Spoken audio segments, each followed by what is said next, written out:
The Science of Getting Rich by Wallace D. Wattles, narrated by David J. Fisher. Chapter 1. The Right to be Rich.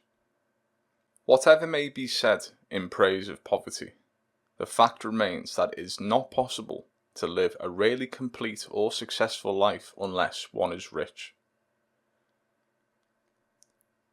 No person can rise to his greatest possible height in talent or soul development unless he has plenty of money.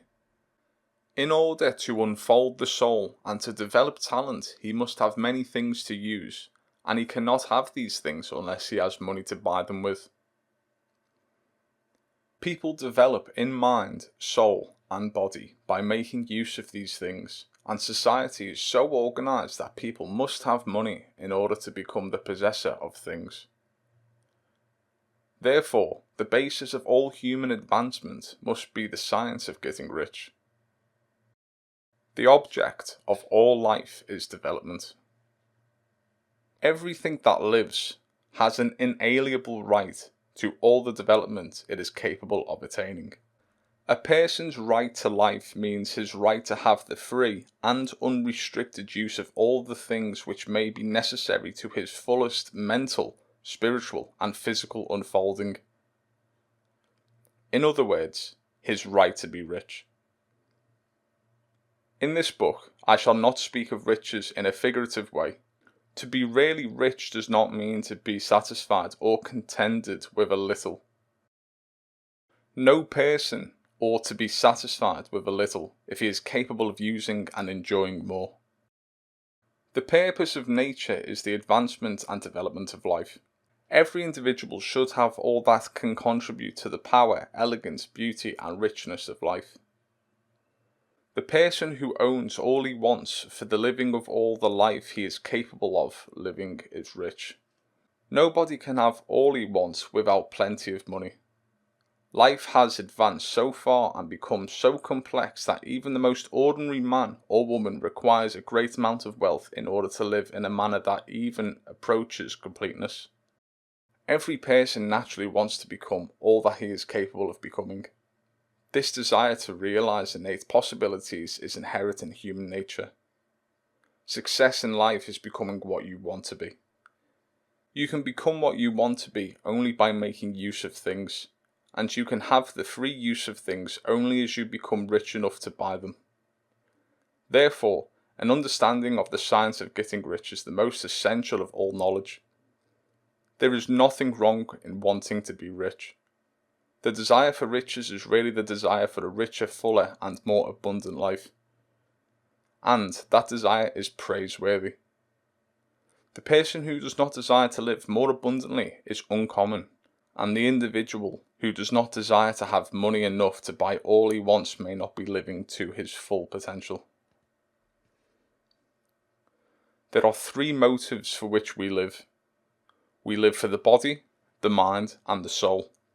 None of these is better or holier than the other. Each is desirable, and neither body, mind, or soul can live fully if one of the others is cut short of full life and expression. It is not right or noble to live only for the soul and deny mind or body. It is wrong to live for the intellect and deny body and soul. We are all acquainted with the loathsome consequences of living for the body and denying both mind and soul. We see that real life means the complete expression of all that a person can give forth through body, mind, and soul. No person can be really happy or satisfied unless his body is living fully in every function, and unless the same is true of his mind and his soul.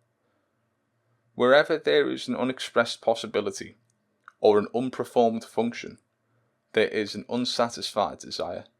Desire is possibility seeking expression or function seeking performance.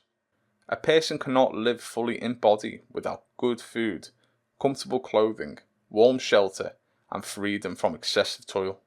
Rest and recreation are also necessary to his physical life.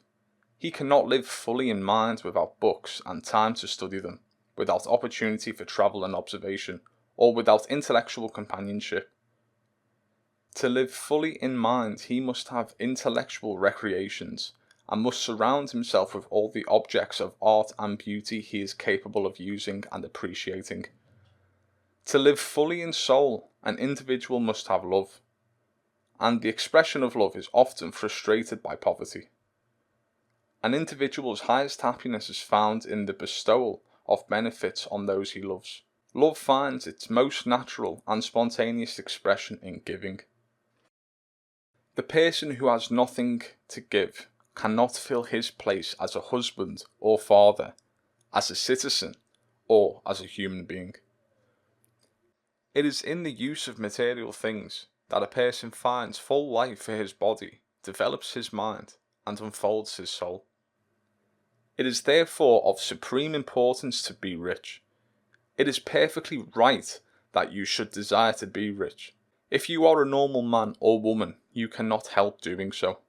It is perfectly right that you should give your best attention to the science of getting rich, because it is the noblest and most necessary of all studies. If you neglect this study, you are derelict in your duty to yourself, to God, and to humanity. You can render God and humanity no greater service than to make the most of yourself.